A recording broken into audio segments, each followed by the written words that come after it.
I tell you what. Yes, sir. First off, that man looking fit. That man looking fit. I'm just, you know what I mean? That little, it's a medium, you feel me? But it's all good.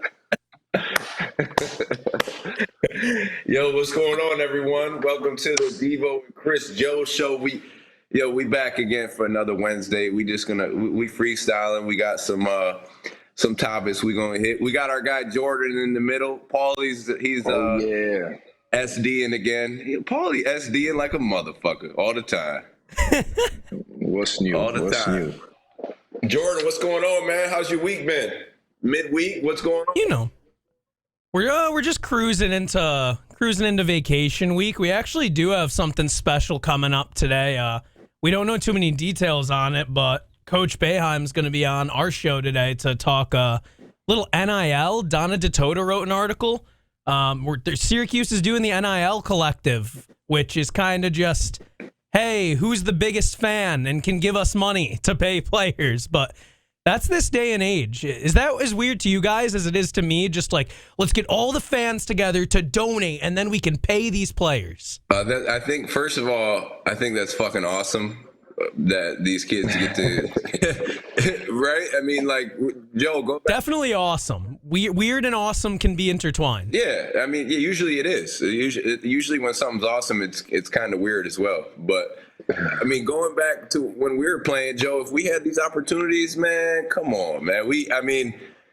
I think we were getting took care of anyway a little bit, but not to this extent where, guys. This is different. This is different. These guys have a chance to make tens of thousands of dollars. Let's be real. Like, I mean, you go to other programs in football, these dudes are making millions. Yeah. SMU's paying their guys $36K a year because of their collective for football and basketball. And who's that? And they were doing it before it was cool. Their whole program got shut down. Who's that, though? SMU, Southern Methodist, I think it stands for. Yeah, sometimes you got to do what you got to do to get ahead. I mean, I understand. Like, they're for football, look where they're in. Texas Tech. I mean, they got to fucking, hey, listen, we'll give you a house. Your mom will get a job. Yep. Just help us compete with Texas. Because what are you going to do? I mean, even in Clemson, dude, have you seen, like, the parties they have at Dabo Sweeney's house, the football coach? Well, they call it the White House. That place is lit. This ain't old news, though. I've heard stories of certain schools, I won't really say the name, before this became popular, bringing kids' mothers out to that said city, said school, promise them a job. She's getting paid, 60, 70K, way better than she was at the crib. Now your son is happy. Your mom is happy. Now let's make the program happy. Get us a couple wins, nice little Final Four, parents, whatever it may be. Get us as close to the championship as possible. But now it's done, and you don't have to do it in secrecy anymore, right? It's out there. You could do it you could do it and boast about it, post about it. It don't matter, and it's gonna be cool. You know what I mean? Back in the day, it had to be kept under wraps, under the rug. Now it's like, the contracts are out there. Kids is being told what kids are being made. And again, man, that's like you said, it's awesome. It's weird. It's a weird time. It's a different time, but I would definitely love to be a part of this time if it was, if I had the choice. Yeah. If I could relive my 4 years at Syracuse, boom, but just now, you feel me? Still get with my man ED, Johnny, all my guys, Scoop, and just be an NIL guy. Come on, man. If you could estimate what you think like a fair season salary would have been for you guys, like, do you have any ideas? Like, if you're going in and they have the blank check, what's your number? I'm getting six figures, no question. I need six figures. A season? Out the gate. McDonald's All-American coming in. Come on, out the gate. At one time, I remember my jersey was in the Nike store down in New York City. I remember we were at the tournament down there seeing it. Obviously, it didn't have my name on the back, but it had 23 Qs, and that's what my number was at that time. So that was me. You know what I'm saying? So, like, all those add up. I mean, shit. It's like back then, like, you talk about 6 OT game. All those shirts that were being sold. I mean, I know the guy on fucking Shirt World or whatever. He's making hundreds of thousands off of that, off of a game that he didn't have anything to do with. Let's just be honest. And I'm not trying to be a dickhead or nothing, but I like seeing like these kids have more power now because they're the product out on the court. You know what I'm saying? Like, obviously, the resources are given from the university where you play at, all that. But without the kids playing, nobody comes to watch. You know what I'm saying? Like, they're packing 30,000 in the dome because of those players on the court, or those players on the court. Excuse me. Like, obviously, Coach Boeheim, they want to come and see him, but even then, at the end of the day, they're not coming to watch Coach for real, for real. They're coming to watch. Yeah. Unless he throws his jacket. That's like high quality Coaches, entertainment. he's on a whole nother like level as far as like these other coaches. Like you said, sometimes people just want to come see Coach and see how the fuck he's gonna react to a call, or Yeah. see like his facial reaction. Or sometimes people, like, you're watching on TV, you might catch him picking his nose and eating it. Like, that's just what he does. Waiting for a little post press conference. They're just waiting for a nice little quotable or something like that. But let me ask you this, man. It's all, and I think we've touched on it in the past, but kids going to a certain school because of what the school could do for them NIL wise, is that hurting them, or is that bettering them? Because now you're going to a school not because you want to play basketball or play in the best conference or play the best competition. You're going to a school because you want to see who can give you the most money or give you the most deals, whatever the case may be, which I understand to a certain extent. Maybe you got a situation where my auntie on, dialysis, or needs a new hip or need a knee replacement. And now I'm trying to look out for, I'm trying to look out for the family. But now is that hurting? Because now there was already pressure coming from, and I'm sure you've seen it, I've seen it, pressure coming from parents, uncles, aunts, cousins, right? Yeah. You got to get us out of this situation. So now, forget going to Duke, Cuse, Carolina, Kentucky. Yeah, those are great schools, but how about you go to, let's just say, Robert Morris, who plays in the I don't even fucking know conference, and they're going to give you $80,000, $100,000 to play, but you might not get seen on ESPN one time. You know what I mean? Or is it a situation where the kid is good enough wherever he goes, the cameras will follow, and now he's getting the money, he's getting the exposure that he needs, but just playing not great competition?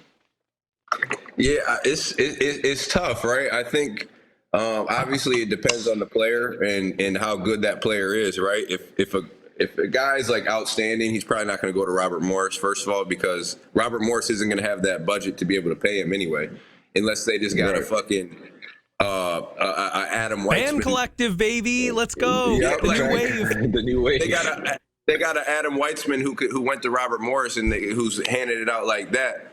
Then all right, boom, I understand that, but I think you said like a lot of these kids are coming from situations, Joe, where that money helps out a lot with their family situation. But again, that could be temporary.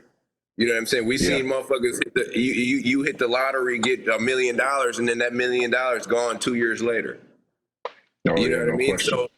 So it comes to where a lot of details need to be talked about as far as like, hey, if you giving me this type of money, like, what is your setup for financial support as far as with this kid, like with an accountant, how are you gonna give me somebody to teach me how to use this money or what to do with it, what to invest it in. So like, you got to talk about all that things, but I think at the end of the day, like, you still want to pick a school to where it's going to help you in the long run, to where you want to get to your goal, which is the goal. Yeah, playing in the NBA, playing in the NFL, because that money is going to be 10 times what you're going to get in college, right? Like right now, like, and it's different for every player. So like, say you got a kid who might not be a pro, but he plays 4 years, he gets, I don't know, 50,000 a year or 20,000 a year. And now after those 4 years, he got maybe 100 grand saved up. And so now, shit, that motherfucker ahead of the game. Like, he doesn't have any debt. His college was paid for. He had a solid career. Now he can go start whatever he wants to start with that, 100,000. You know what I'm saying? Whereas you got a guy who, we talked about it. These kids are getting fucking millions. A football player is getting millions. So he's set. But still, like, those guys who are getting millions, those are professional guys for real. You know what I mean? Like, the quarterbacks who are getting it, like, they're NFL guys. You know what I mean? So you got to look at the details, but again, it's gonna differ from each player. Like, if a guy's like on the cusp of, he's probably not gonna get that much, Joe. Like, we talk about, like, even Cuse, like, Buddy last year was getting the majority of it, right? And then you got these other guys who might get, 1,000 here, 1,500 or whatever it may be. I think for real, like right now, if it's like, I think football is more so getting more money because it's just, I don't know, that shit is crazy in football. That SEC, that's different. Ridiculous money. You know what I mean? So we're not seeing that for real, like in basketball. And maybe I'm mistaken. I don't know if there's been kids who's getting $1 million right now. Like kid from the National Player of the Year. I think the kid, where did he go to Kansas? I think he came back to school. He seen that his NBA stock wasn't going great. And then he came back to school, and I think they offered him, or they told him he was going to make $1 or $2 million, you know what I'm saying, to come back to school, which is, hey, not a bad thing. There was Nigel Pack, too, who went from Kansas State to Miami. He's getting like $400K a year. Jordan Addison, I know, the receiver who transferred from Pitt, they're giving him like a house, I thought I saw, or a car. They're giving all these kids like cars. Damn. These are lucrative, man. I mean, no Nigel Pack, no one had really even heard of him. Not to be rude, but like Isaiah Wong was the star on that team. He's getting almost $500,000 a year. Yeah. Like, damn. You could build on all that stuff, right? Like, again, like you want to, like if you're able to get that type of money, then you just want to be able to build on it. You know what I'm saying? Like now I got this money in the bank, so fuck, I'm less stress on me. Now I can really just go out and hoop and not worry about, my family back home. Because now I'm building off of this. For the other kids that don't get as much, shit, that's a little extra food money or go hanging out money, whatever it is. It's a plus to wherever you look at it. Like these kids have money in their pocket.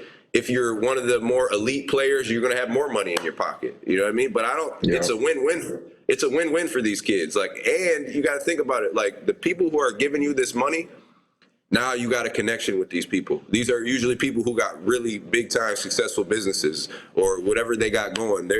They got successful stuff going on in their life. So now on top of the money, you got this relationship. You got this connection with these people. And we all know how that goes, Joe. Like after you get out of school, like those people who you have relationships with outside of the program, they can help you do other things as well. Like if you want to start your business and you need somebody to help you out or some advice, like all that stuff comes into play.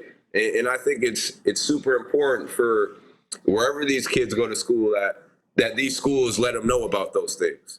Like, hey, this is what you got to do with your money. This is the guy who's giving you money. He's a good fucking dude to know. You know what I'm saying? Like, get a relationship with him. Like, start. And I'm not saying you're not leeching off these people. Like, you learning from these people. But networking, making sure you're around successful people, like they say, man, you got to put yourself in a room with a certain, kind of person if you want to get to a certain kind of status, success, or whatever the case is, right? You want to be successful, you're not going to hang around some bums. That's a fact. No, but SU's making sure they know how to handle their money too. Have you seen? They're playing the hashtag "How to Not Suck at Money" game with the athletes. They post it in like June, so even the schools are acknowledging that. They're like, "Hey, like these kids are going to be getting a ton of money. We technically can't be involved in getting the money for them or securing the deals, but once they get it, we can make sure they know what to do with it." So at least SU and some other schools. It's huge. It's huge. And let's be honest too, like I don't know all the in and outs and the details because it's some rules and shit. You're not just fucking giving the money. You got to go through the school, and I know you got to do all that shit, right? So the school's all it's like you can't go through the school. It's super weird. So like if we have like an interview that's like an NIL interview, we can't go to the sports information director for it. We've got to communicate either directly with the player or whoever's representing them. So, but the person who is representing the player, they still have to be in cahoots with the university and what's going on, right? See, the way I understand it is that the school is allowed to help, but like from the deals, they're supposed to be separate, which obviously, like, if Jim Boeheim's coming on to talk about a fan collective or whatever NIL he's talking about, like, you'd be kind of naive to think that all the athletic departments have no idea and they're not helping. But those are like the rules. Like the deal is supposed to be individual student athlete and then the donor, the business, whoever, and the school's kind of supposed to stay out of it. And that's why like Buddy couldn't wear a Syracuse jersey in his Three Wishes cereal. He You But can't they fucking know represent about it. the school. Like they know what's going on. You know what I mean? They know, and they love it. And I bet you, like, they're getting a little back end deal, something where like it's something going on, man. I don't give a fuck what you say. These schools are not just gonna go like freely without any. You know what I'm saying? Like it's just let's be like realistic about shit. Like that's not how the world is. You know what I mean? If it's like that, then great. But 90%, I'm thinking they getting a little shit going in the back end or something. But regardless what it is. Oh yeah. Regardless what it is, like it's a win-win for these kids. I think the university's job is just to, like Chris Joe said, financial literacy. Like that's just being aware of that shit. How can I take care of my money? Like even to this day, like I just started figuring out really how to do that stuff like a few years back. You know what I'm saying? Like I think, and like most athletes, like, cause think about it. When we're growing up, Joe, like if you're a high level athlete, you're getting took care of the whole time. Like throughout high school, no fucking question. Like guys are paying for your meals. Your coach is giving you money for meals after tournaments. You don't have to worry about that type of stuff. So we're not even thinking about that shit. You know what I mean? It's just like out of sight, out of mind. It's like boom, boom, left, right, center. Everybody taking care of you. Sneaks, everything you need is just given to you. Yeah, that's what I'm saying, bro. You get a little bit of bread now, and now people go, wow, you don't know what to do with it. You know what I'm saying? So that's these colleges' jobs, is to make sure these kids are doing the right thing with their money, and when they leave, they're continuing to do the right thing with their money. Put it in savings, invest, whatever it may be. You know what I mean? Because now I think a lot of these kids are going to get this money and just go out and do stupid ass shit with it. You know what I'm saying? So yeah, because they think it's forever. They think it's never gonna end, man. You know, like you said, just to touch on what you said, funny story. You know, I didn't grow up. I wouldn't say super duper poor, but sometimes meals were hard to come across. Let's just say, you know what I mean. And finally you get to college again. I move to DC. I'm playing AAU basketball for DC Assault. Great program. Everybody's taking care of you. Like you said, you get to college, you don't got to worry about nothing. You got a super swipe card with $1,500 on it or $2,000 a semester. Endless swipes. You go get groceries. The dining hall, shout out to Goldstein. Shout out to all them little dining halls. Shout out to Kimmel. Shout out to Kimmel. Kimmel, shout out to Kimmel. You know what I'm saying? You guys, by the way, I don't want to get on a tangent. You saw they totally like redid Kimmel, right? Like they don't have half the stuff in there. Yes, I didn't see there. That's bullshit. Oh, well. That used to I guess I'm showing my weight here. Carry on. The Bird Library. After the Shine shit, we going right to Kimmel, hitting up the Hagen Dazs. No doubt. Come on, they man. had all type of shit in there. We just in there. In college, I'm trying to get with a couple females. Hey, I got you. Don't worry about it. I'll just put it on the card. You save your money. I'll just swipe for you. Matter of fact, I can pay for everybody in this motherfucker. Yeah, right. Hey, everybody in line, just put it on my tab. Just put it on my card. You get them the card, and it's love. Taco Bell, KFC, Taco Bell, Burger King, whatever. Pulling off the swipe for slide transactions. That's no doubt. That's smart. It worked out a lot of nights, but that's another story. So back to what we were saying. I get to I get drafted, whatever. I get back to the crib in the summertime, and it's like, damn, this is the first time that I have this much money. And my mom always did a good job of trying to tell me, like, don't spend your money, like take care of your money, whatever the case is. She was always very adamant about those things. But for me, someone who didn't have enough, I'm buying chains, bracelets, all the dumb shit that you always wanted to do, because that's what we see growing up. And then like the dumbest shit I probably did was like, I'm in Montreal and I'm like, let me go ahead and rent a limo for the night and go out to the club or whatever the case is, right? So I rent a limo, got a couple of my homeboys with me. We go into the club just to, for the op, just like, damn, I always wanted to do some cool shit like that. It sounds like some Nino Brown shit, like pull up to the club in a limo. And we don't wait in no lines. We get right to the booth. We overlooking the club. It's bottles, it's sparklers, it's women. Like, that's what I want to do. But again, that's the dumb shit that you do that you don't realize is adding up every time that you do it. Limo, whatever the amount was for the limo, the bottles, you know what I'm saying? A bottle in the club is obviously like 6 times more than at the liquor store. So I'm buying bottles, champagne. It's like, damn, bro. When I look back, yes, in the moment I had a fucking blast. But looking back, it's like, damn, I could have done without that a few times. Once, okay, cool, you experience it. But after that, man, you could have just chucked it up and said, you know what, Joe, you did it once. That's cool. I'm doing it like 3-4 times a summer. It adds up in the end, right? And I'm not making. Then you no start millions. playing the what if I had invested this money game, and it just makes you sad and never want to go out again. Ever. So you got to teach financial literacy and make sure that you got people in your corner outside of school, outside of family that'll tell you to do the right things. Like I've been reading Melo's book. I'm damn near done. And in his book, he's talking about the people who looked out for him in the neighborhood in Baltimore and stuff like that, who were able to give him game. Like, that's the game that kids need. Everybody needs someone like those guys who could tell you right from wrong, like, you know what I'm saying, that you will really listen to it. Because a lot of times, like we say, we don't listen to our parents as much as we should growing up. We just think they want to be annoying or whatever. Parents just don't understand. Shout out to Will Smith. You know what I mean? But you need someone to give you game. You need someone to, give you that financial literacy. Even if they didn't go to college, a lot of these guys that are in the streets, obviously they know how to handle their money. They went through their losses. They went through their wins. And you need to have these guys in your corner to like teach you, because, there's a certain demographic that don't know nothing about, financial literacy for real. It's different. There's some kids who grow up and their parents were, like a guy like JJ Redick. You go on his podcast or you listen to his stories. His people were well off already. They were good. So for him, he knew all these things like, about financial leaders, how to handle your money. But you look at a guy like whoever his teammates was, Quentin Richardson or whoever it was, buying, Rolexes, and he doesn't understand the culture. Is different. You know what I mean? Why certain guys do certain things is like, it's a mystery to certain guys who didn't have to grow up the way that they did. You know what I mean? Like, why are you buying a Rolex with diamonds in it? Or why do you want these big ass chains? Or why do you want these fancy ass cars? Like, you know what I mean? But it's just a different upbringing that brings forth these things. And you always need someone to give you that knowledge. That's a fact. Hey, quick little story. I remember, and obviously it's levels when it comes to this money shit, like the NBA, because you got motherfuckers who making, minimum, which is a great fucking living, 450 or whatever it is, Joe. Yeah. And then you got motherfuckers making 30 million a year. You know what I'm saying? So it's a big, that's a big fucking gap right there. Jump.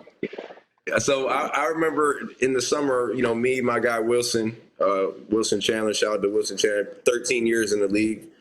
We go to Vegas and work out in the summer. So, just simple shit like this. He buy, he getting the suite for a month in the Vegas for a month, just so we can work out for a month. Now, you know what I'm saying? Like, so the suite in Vegas, that's $800 a night. You know what I'm saying? For the suite. So 800 times 30, you do the math. We just doing the workout for a month, whatever that is. Okay.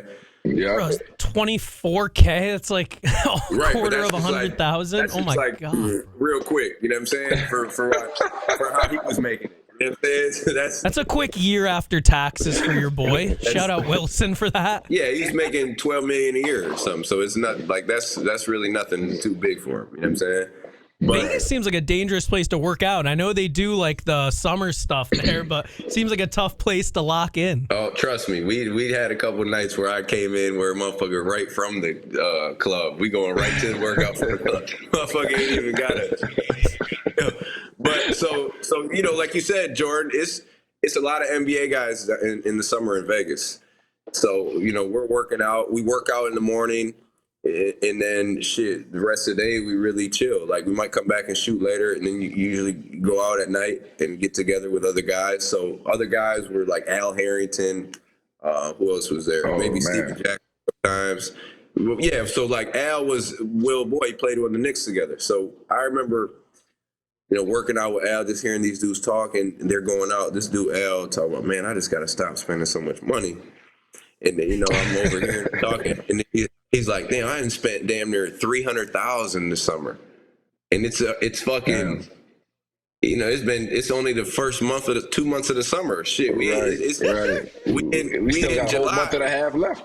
Right. It's only 3 months in the summer, so I'm like, damn, $300,000. So we're talking about like guys like spending money and like obviously Al could do it, but I remember Al was telling me, like, he was saying at one point his financial advisor was like, yo, if you keep spending this money, I'm not working for you anymore. You know what I'm saying? Like it's your money, but at the end of the day, like he was telling him, like, you can't spend this much money in the summer, like going out. 300 racks in the summer. That's Think about crazy. that's every night type shit. Yeah. You know what I mean? Like, Yeah, so he you going going to crazy every bottles. night. Bottles, eating. Yeah, so Vegas You table might be 2,500 just on some bare minimum type shit. You know what I mean? 2,500 for the table. Now when you going in, you got 3, 4, 5 people with you. You might spend 10 racks. I remember we go to one time we went to the club. Motherfuckers spending 25,000. But you know it's a bunch of NBA. But that's what I'm saying. Like when people gotta realize like it's levels to this money shit. But even when you get up like that and you spending like amounts like that, 300,000 or something, that's ridiculous, yo. Like that's. You said 2 months, right? Oh, man, 300,000. It's like like $5,000 minimum a night. Yeah, and that's just gee. For real, bro. So like I've seen like these dudes spend like extreme amounts of money, and like some dudes could do it and get away with it and still be cool. But like a lot of these guys who are around them, they seeing that shit, thinking they could do that shit, trying to like compete or you know stay with the whatever. Nah, you can't do that shit. You can't do it. You know me, I was in the back. I'm in the back like shit. I'm enjoying my shit. You know what I mean? Let's shit. What are we doing in the morning? We ready? I'm ready to go work out. You know what I mean? No question. It's levels, man. Like you said, it's really levels. But it's just so important. Like going back to like the financial, it's so important for these kids, man. Especially now when they're getting this money coming at them. And we talked about it before on previous shows. Not only are they having these options in college, Joe, but they have these options outside of college to where if you're good enough, you don't have to go to college. You go right to fucking the G League. You go right to Overtime Elite and get you 100 racks from Overtime Elite, or get you, you know, they're giving out. I seen one kid sign $500,000 contract for the G League Ignite. $500,000, okay, fresh out of high school. The money different. The money is different right now. Yeah, like it's way different. They're invested. They know what it is, and they see what it's doing. The Ignite has been successful. They see that the kids who come from the Ignite, I guess you could damn near call it a program, are doing well. When shout out Jay Hart. You know what I mean? Yeah, shout out Jay Hart, man, and Hack on there too on that staff. Yep, I think AO was there for a little bit. Shout out to our Cuse guys doing it big and helping these kids out, man, making them reach their ultimate goals. Because it's one thing, you know, like you said, you're going to the Ignite, they're seeing the success. They got to pour some more money into it. They got to make it more, you know, a kid has to have like, okay, that's an incentive for me to go. Like that's looking a little more sexy over there than college. You know, I could go make $500,000, be right there, get drafted the following year. I'm already projected a lottery pick. Let me go ahead and, you know, bypass college. You know what I'm saying? Unfortunately, although I do think every kid should experience. Oh yeah, you know, March Madness, just campus life, you know, being a kid and enjoying that, because, you know, it's really a business when you get to that point when you start getting, well, it's a business now in college too, right? But at the same time, you got to experience that college life. You got to experience a little frat house. You got to experience a little, you know, a little night on Marshall Street, a little flip night, flip cup, whatever it is. You got to do all that. Couple beer nights. pong, like you got to do that. You know, you got to experience that stuff, man, for real. There's no type of love like that love. Like unless you like bro, like you said, like if you go to the G League right away, it's automatically a business. It's a business, yo. And like G League Ignite, they've done a great job of organizing that and making it run to how it is now. But again, you still not gonna get the type of love you're gonna get from Cuse, going to Cuse. Like I don't know how many fans are watching a G League Ignite game. I guarantee you it's maybe only like 2,000. You know what I'm saying? It's nothing crazy. Obviously, like the money part, that's all handled and took care of. But like you said, 4 years at a university, 2, 3, whatever it is, that type of love that you're gonna get is unconditional love. Like it's not because you're rich or you're this or that. You're representing that community. Like Syracuse obviously is a different animal when it comes to the support. Like I've never seen it. Shout out to the Cuse. Never seen that like that, man. It's different. It's like for me, Joe, guys like me and you, we ain't played in 10, 15 years. We could come back and they treating us like we still playing on the team. You know what I'm saying? If we didn't go to college, we'll never have that type of experience. Like if I didn't go to Syracuse, I couldn't come back here and do these type of events. I couldn't come back here and start an AAU program. Maybe I could, but it'd be a lot harder to do that. You know, right? There's no other networking opportunity like college. It's not. No, You you just meet so many freaking people. That's exactly, and that's what these kids, I don't think they don't understand, or maybe they're starting to understand more and more that basketball stops. It doesn't go forever. Like sports stop. They don't go forever. Like you might, if you're lucky, you get to go to like you're 35, 33. Like for real, I'm 35. I thought I would be still playing for real. And I could, but like shit happens. Like life happens. You know what I'm saying? So like you gotta adapt and you gotta do different shit. You got kids, like you got, you get injured. Like shit happens, bro, to where you're not, when you're 14 years old, you're like, I'm playing basketball for the rest of my life.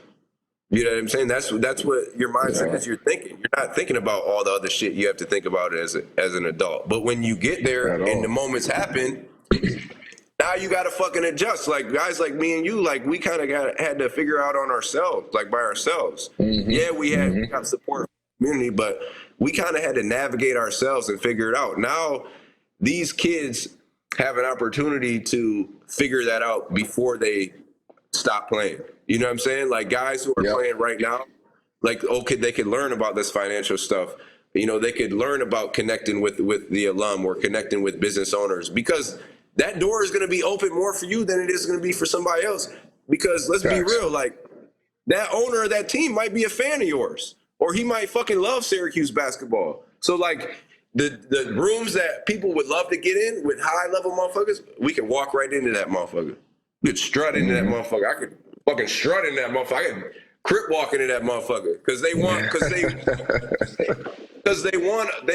they want us in there. Like they want to help us out. You know what I'm saying? So, and that's an advantage that we have above everybody else, and rightfully so, because going back to what we talked about a lot, Joe, we put the fucking hard work and sacrifice in to put ourselves in that position. You know what I'm saying? Like people don't know as a kid, like we were doing a lot of different shit than the average kid. We weren't going to all these dances or hanging out all the fucking time, spending the night at kids' house. No, motherfucker, we were outside dribbling that ball or at tournaments, or it's just a lot of shit that all people day don't long. know. All summer, taking a shower at the end of the day, the whole tub black. Like, damn, that's me. That's coming off my body. It's crazy, bro. Like, it's insane. Yup, but that's what it is. It's a lot of sacrifice that goes into putting us in the position that we're in now. But I guess what I'm trying to get at is for these kids early, they have a step ahead of us already. You know what I'm saying? Like they have like these resources, and like the awareness is already being put into place for these kids to have a step ahead when sports are done. Because I'm telling you, man, like I was like the one kid who was like, man, basketball is gonna be forever. Like, if you like, Joe, you can say it back. I was a different type of cat back in the day in college, like ignorant, like ego, because motherfucker, we get to walk wherever we want to walk, like on campus, we're the man. So like, you're not thinking about all the other shit. Now, like when it's over with, you overseas in a fucking 1-bedroom apartment by yourself. Yeah. You start to fucking think about a lot of shit. You know what I mean? With no Wi-Fi and shit. Or that shit going in and out, spotty. I'm calling the fucking Wi-Fi. The manager owner of the team, like, yo, like, what's good? Like, the Wi-Fi's okay. It'll come back. Like, nah, motherfucker, it's not okay. Nah, it's not okay. Right. You know what I'm saying? Hey, E, I know, Jordan, last week you had said something, and I got to thinking. The question was more or less like, how do you get kids when we have kids at camps or, clinics or whatever it is, but just a kid in general, AAU programs, how do you not scare them away? Because what we're preaching is you got to go crazy. Like you got to have a certain mentality about you and discipline about you if you want to become something, right? So E, question for you is like, what do you think it was for you? Like that just came from you yourself, right? You knew what you wanted, and you went and got it. Basically, you were able to, who was the people that was able to help you stay in line as far as, I go, okay, this is what I want, then I got to work out every day for countless hours if I want to be great, because a lot of kids, they don't want to do that, bro. But there are a select few now that know what it takes, that maybe, they might have an older brother, sibling, uncle, whoever that maybe made it and is able to help them kind of get the bigger picture and a clearer view of what it takes to become a pro. But a lot of these kids, they're not taking that seriously enough, like, you know what I mean? So what was it for you coming up? Like, how did you get that mindset, that mentality? Well, I think first of all, you guys have a step ahead if you have somebody in your family who's done it or experienced it. So if your brothers played, your dad's played, your mom, whoever, obviously they can kind of give you a heads up of what to expect and the work that needs to be put in, like what you should expect. Blueprint. Exactly, a little blueprint. So blueprint, excuse me. So it'll be a little bit harder, obviously, if you don't have anyone in your family who's ever done it, right? But for me, like it was my dad.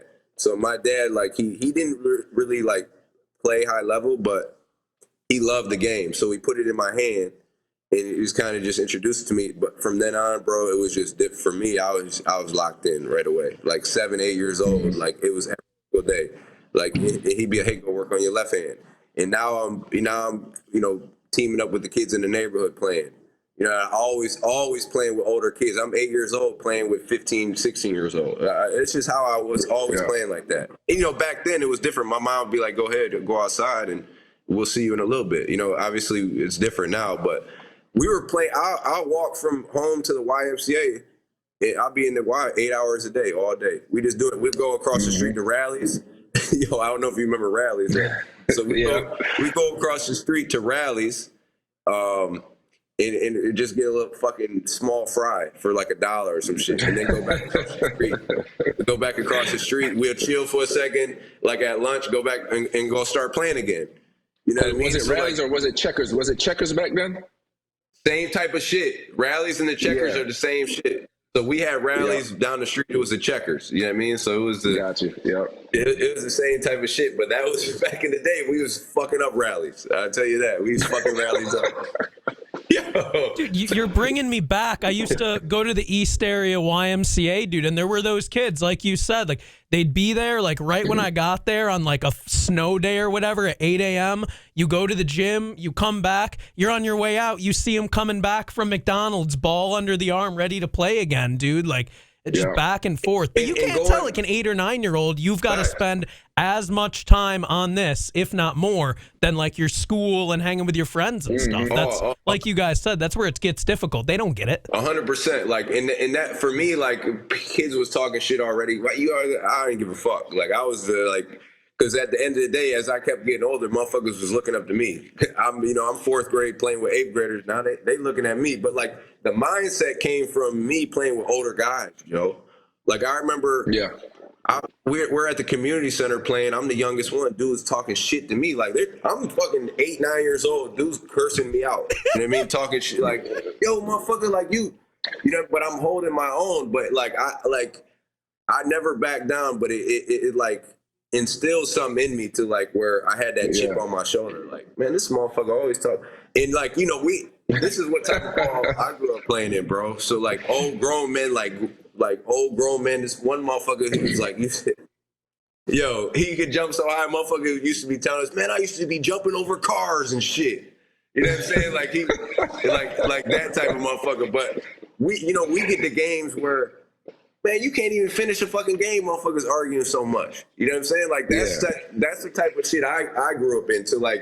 So like when you see me talking shit, I was the least one talking shit when I was playing because motherfuckers was ready to fight.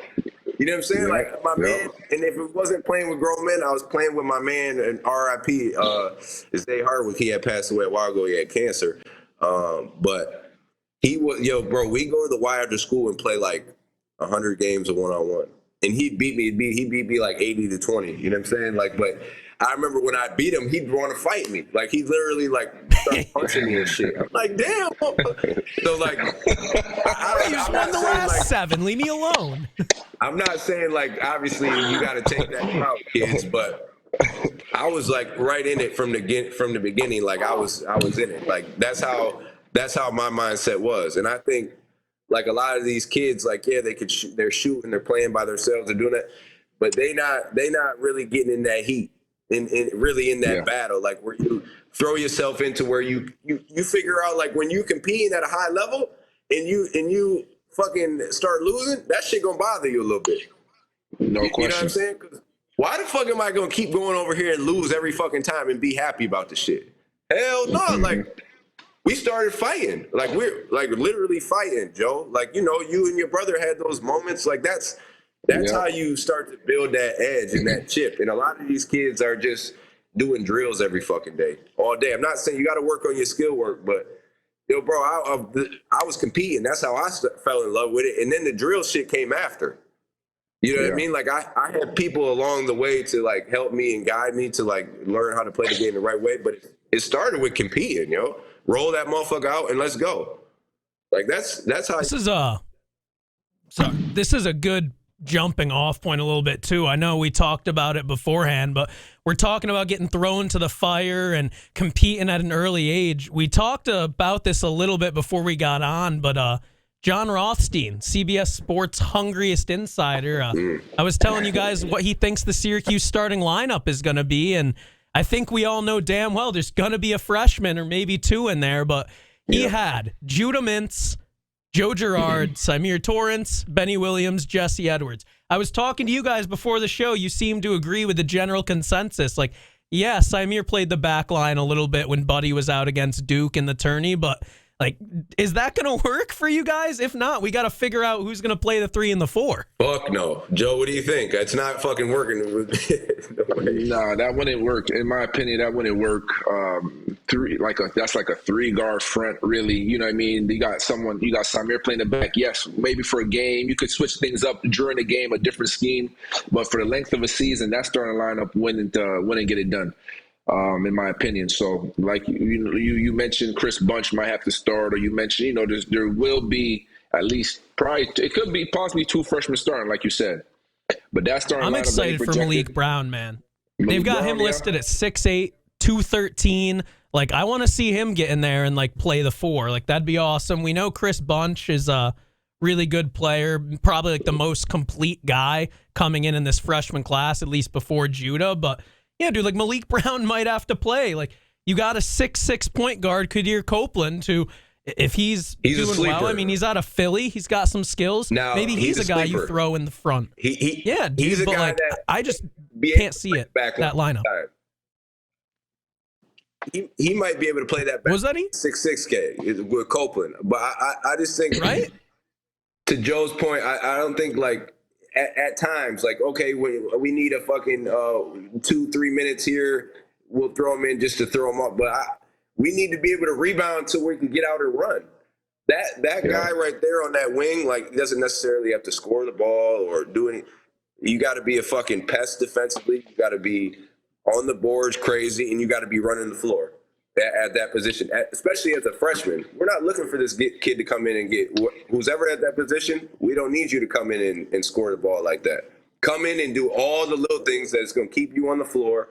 Know the fucking zone inside and out. If you can know the back of the zone right there, inside and out, you might fucking play 25 minutes a game. Just off being where you're supposed to be and rebounding the ball. Yep. Come on, man. Just off of that. Judah, Joe, they're going to scoring low. Benny, he going to be a more scorer. We see Jesse, like, they got that figured out as far as that. Malik Brown, I kind of like, he'll be a guy that's he has to figure it out, right? But, like, the tools are there as far as, like, his athleticism.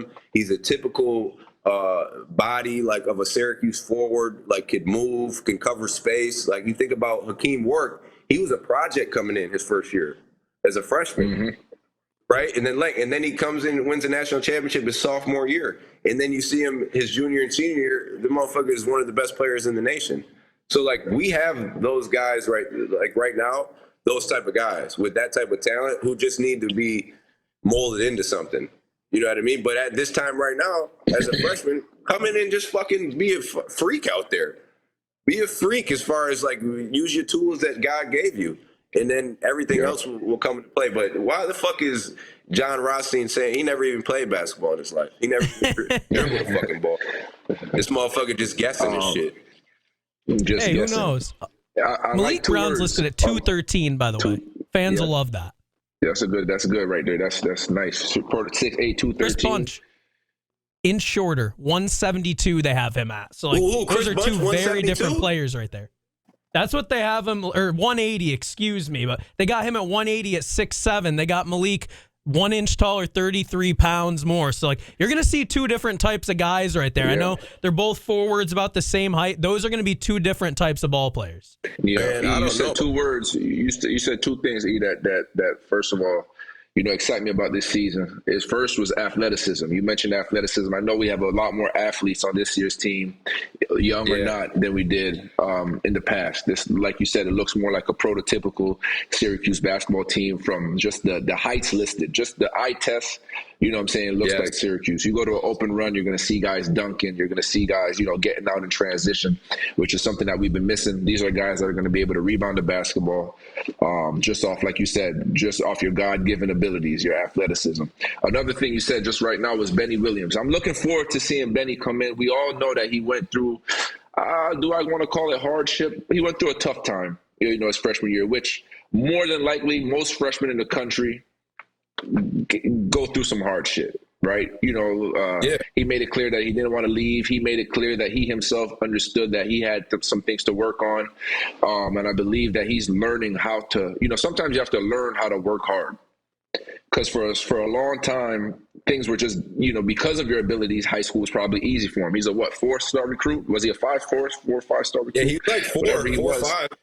Yeah. Yep. So that being said, in high school, it was probably very easy for him. Now, the college level is much different, and not everybody gets it as quick as everybody else. So he had to learn how to work hard, learn how to work at an elite level every day, right? So that first year, that learning curve, he was able to do well. I know that he was playing because Aaron Winshaw, who was a manager in my time at Syracuse, was doing something with USA Basketball where Benny was actually on that team. I think they were celebrating, I can't remember what it was, but they were in Spain or something, I want to say. It was recent. Yeah. Benny, he averaged 6 and 7 in 15 minutes in those 3 games. Seems like he played well, and I mean, you guys might know better than me, but I assume that's some decent competition if you're going out there touring. Yeah, no question. It's decent. It's not what you're going to be playing, maybe. But. Yeah, exactly. It's a different brand of basketball out there, much more poised, half court. But for him to be able to go out there and get he's playing basketball right now. And that pickup, he was actually playing some games. So that'll help, hopefully boost his confidence coming into preseason and pickups when he gets back on campus, which I'm sure he should be now. I'm looking forward to seeing him come in and really be a factor and a presence out there on the court. Now, it doesn't mean go out and score 15 points. It's going to be done collectively. We know that the bulk of the scoring is probably going to come from Joe. We got a couple guys that obviously have to, put some points on the board. But if he could do what he does, 6 and 7, whatever it is, 15 minutes, just be an athlete, get the rebound, run out. We're going to have a lot of chances to, like I said, get out and run. I'm looking forward to seeing Benny excel this year for sure. How many points you guys think Joe will have to score per game? We're getting to the point where we're finally going to have to see this happen, and it kind of matters how well you think the defense is going to play. But, am I correct in saying Joe might have to average 20-something? I mean, I'd say he got to be average at least 18. 18. That's the magic number right there. I say 18. Samir got to give us 7, 8. You know what I mean? We need one of those freshmen. Judah's going to have to average 11, 12, and then we need those guys to come in. Benny, you got to give us 10, give us 10 and 7. We know, Jesse, can you give us what you gave us last year? We're good with that. You know what I mean? And then everyone else, all those other freshmen, can you chip in here and there? Give us, we might have games where Malik Brown give us fucking 10 and 10. Justin Taylor might come in and give us 15 real quick.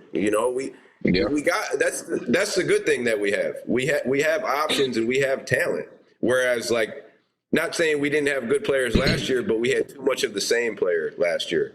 Too much of guys. That balance. Just doing the same. We spoke about that balance all year, and this year I think we're gonna have a good balance. And Jesse being back is huge. I'm sure that he's been itching to get back out there. One of the best centers in the country. That's a fact.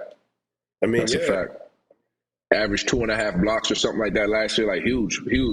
Again, I stand on what I said. If he doesn't go down, it's a different story. We lost a few games last year. We don't want to live in the past, but him going down when we're catching our stride really hurt us. You know what I mean? Last year. So hopefully he comes in this year with that same confidence, bro. I don't know if he got most improved. If he didn't, he should have. But with that same momentum that he had, he comes into this season, obviously a year older, more confident knowing what he did in the ACC. He had some great games, and bro, just build off of that, man. We're going to be in great shape, honestly. Yeah, I like the pieces, and I think another thing, talking about Benny, you know, the speed of the game is one thing, but then like a lot of the times these guys, they have to find their role, they have to find their fit, but then they have to figure out like how to make decisions. You know what I mean? Like a lot of times, you know, you're playing at that level at high school or whatever, you don't have to make a lot of decisions because like you said, Joe, your athleticism and your speed and your strength is just up and over everybody so much that you don't need to do so much of that. Now, like, he has to catch the ball. Am I going to rip, go through one dribble all the way, make a You got to make some decisions. You know what I mean? And they got to be quick.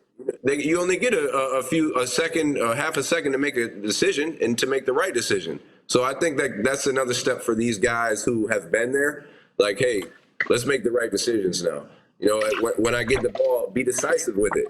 Don't fucking hold it. Either I'm ripping and going and getting into my spot, or I'm passing it and moving. And that's what kind of offense Syracuse is anyway.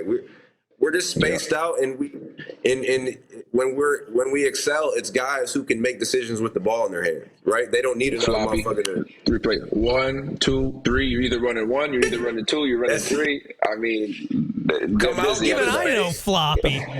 Even I know floppy. And then if you ain't rocking out, then run into that pick and roll. That's what they doing. You know what I mean? Double fist. Yep. Come off. Yep. You might go get the corners coming off, wheel it. You know what I'm saying? Yep. Yeah, no question. That's what it is, bro. I think, like a lot of something that you said a lot last year, and that, you know, I've said as well, is putting pressure on the defense. I think Judah has the ability to do that, bro. Just watching him and these little clips and these snippets that I'm seeing, he's downhill all the time. He's downhill. Off the pick and roll, he's downhill. He's not staying, you know, above the 3-point line. He's breaking that free throw line and trying to make a play. Am I dropping it off? Am I finishing? He's athletic enough to finish over top of the defense. Like, I like what I'm seeing from Judah. And this is, you know, they haven't even gone through practices yet. So he still has to work on some things and learn the game. But from what I'm seeing, bro, we're in great shape, man. We're in great shape. I don't know what the rest of the ACC looks like, but I know that from what I'm seeing right now, I have a great feeling that, you know, we're going to do some good things. And think about this too. Just like you saying how Judah plays downhill, putting so much pressure on the defense, but he's making it easier now for Joe. He's making it easier now for Symir. He's just taking a lot of pressure off these guys, to where last year no one was really taking the pressure off them. They were always shooting hard fucking shots. So even if you did get a penetrating kick, you weren't really sucking the defender, and he was still there. So you got to make a fucking hard contested shot. Judah's getting by these motherfuckers, and if you're not helping, he's gonna bang out and finish. You know what I mean? Yep. And now this is where the decision making comes in for Judah. Like, once you get downhill, now you got to read that. Are they in there so where you can kick it out? And it makes it easier on Symir too, because let's be honest, Judah probably will get the primary defender, and Judah and Joe. That's a hard fucking say right there. Judah, Joe. Goddamn. But they'll get the two primary defenders.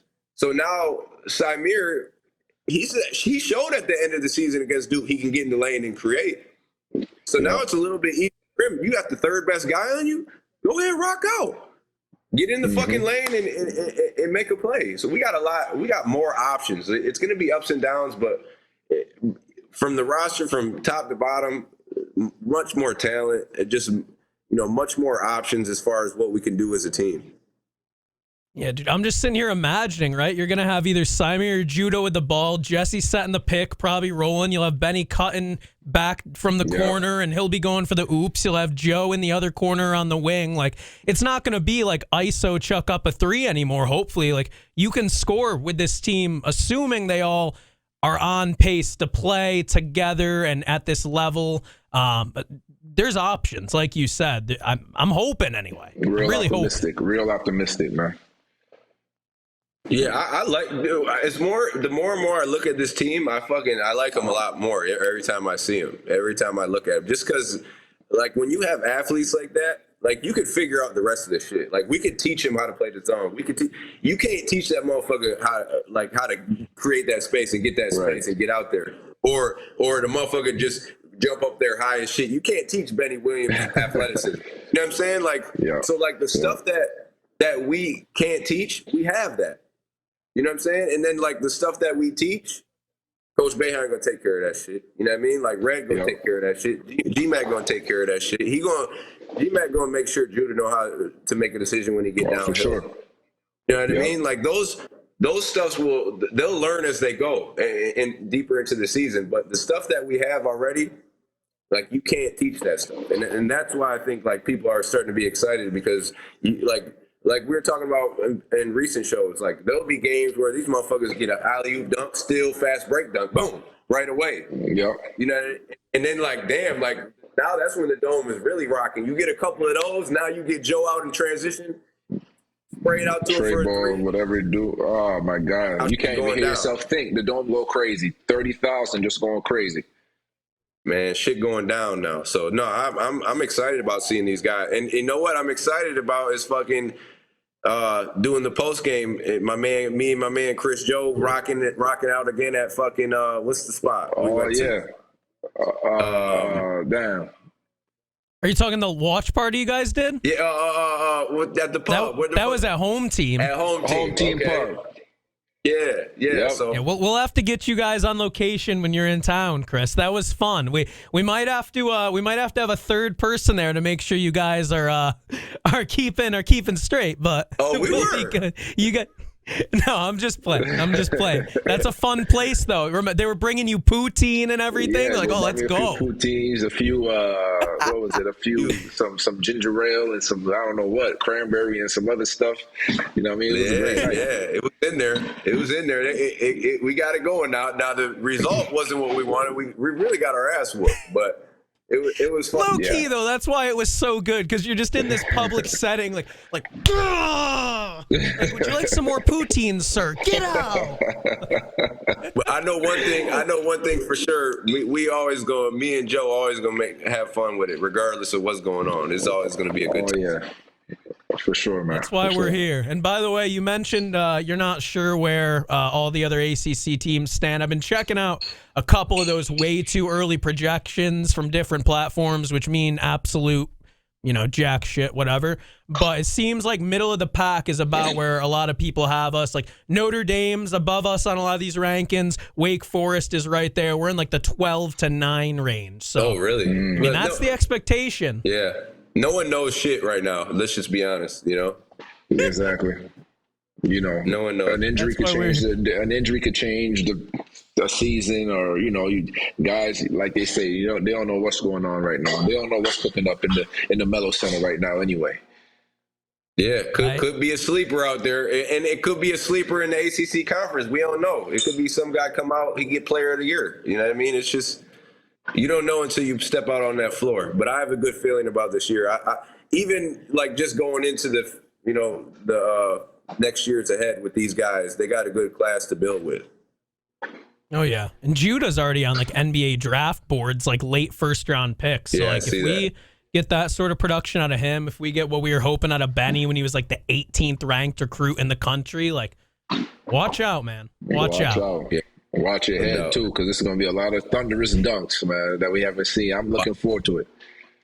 Where is it? Benny's reverse layup right there against Duke. We need more of that this season. I don't know if you can see it. Probably not. That was tough. All right, guys. Next week, we are on vacation. You fellas are going to get a nice little Wednesday to cool. Nice. I said we'd have Coach Jack today. I suck. I lied, but we've got her set for one of the last 2 weeks of August, the end of season 1.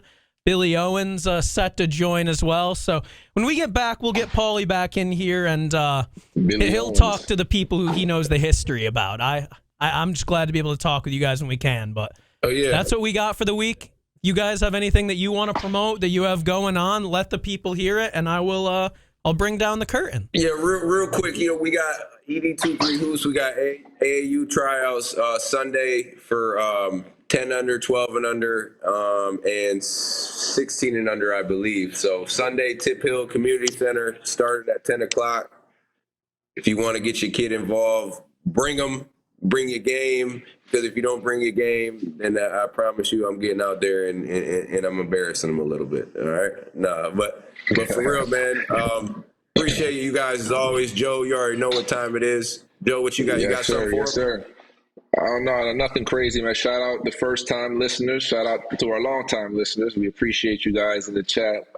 We come on here every Wednesday and, we just try to have a good time with it, talk, give you guys some insight that you may not have, things you might not have thought about before, dive in a little bit to the lives of, college athlete, professional athlete. But I appreciate the people who listen.